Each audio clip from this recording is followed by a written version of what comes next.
it's not necessarily what you say. Yes. But it's how you say it. How Correct. you say it. Yeah. So oftentimes people get in have disagreements, and if you talk down to someone or sarcastic or come across in a disrespectful tone, like, okay, you don't like my T-shirt again.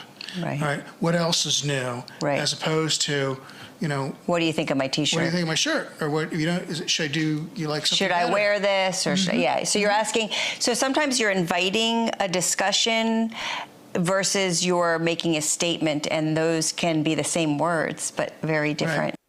It's not what you say, it's how you say it. Just one of many gems we'll be dropping this morning. That's a clip from the Bullets. David Bullitt, who is a divorce lawyer, and his wife, Julie, who's a family therapist, are also authors. Yeah, together they wrote a book. It's called The 5 Core Conversations for Couples. And this morning they join us to discuss the debate raised by a Virginia couple who says they never argue. I mean, for 3 decades. So we want to know, is it possible to maintain a long-term relationship without fighting? So we say good morning to both of you. We have our opinions, but in one word or less, can you be married for 3 decades and never argue? No. Okay. Then this segment can continue because we're in total agreement with that. Oh my goodness. So let's start with this question, because my first, when I heard that was what constitutes an argument and what's a healthy argument. So we'll start with that. Yes.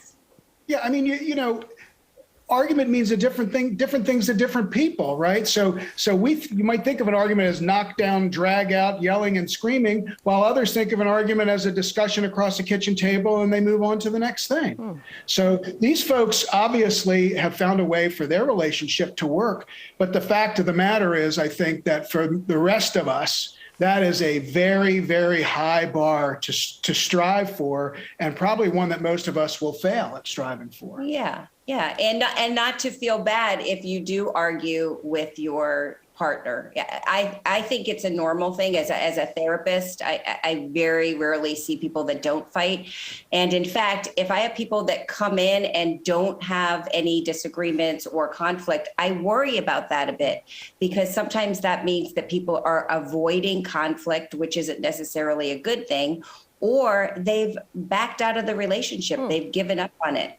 And that's dangerous as well. Right. All right. So the last time you guys were here, you gave me the book.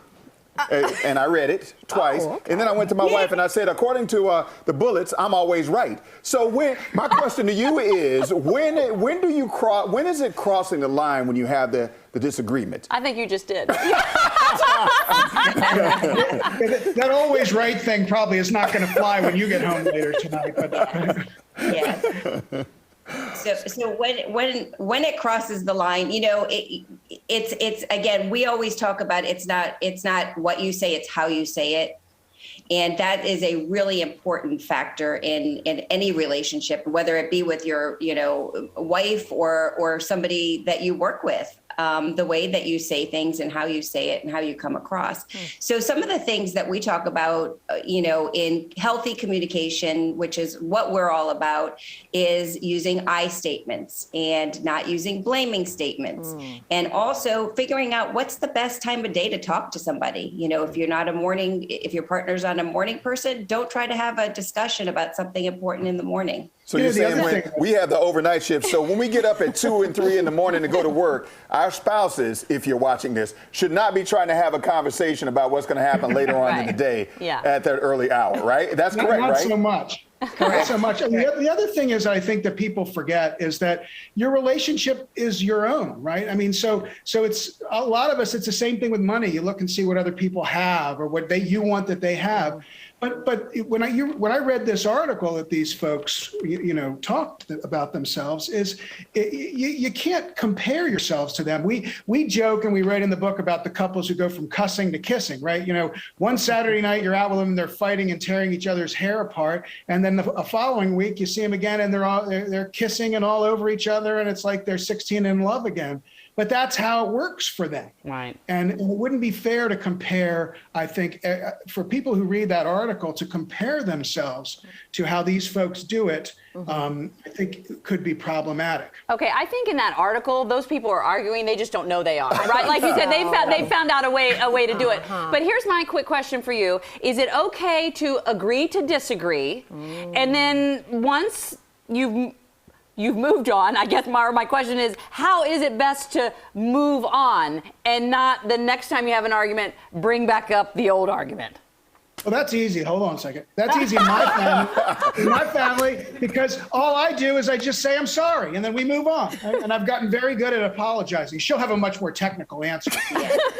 Yes. Well, there are rules in what we call like fair fighting, right? And one of the things is not to bring up old stuff in a new disagreement. And people, the terms always and you never are sort of blanket things that are also things that you should stay away from when you're having discussions or disagreements. Yeah, I'm guilty of some of this. Really quickly, because they're wrapping us. Is it okay to go to bed mad? Table a discussion, you're upset, but you'll revisit it. Yes or no?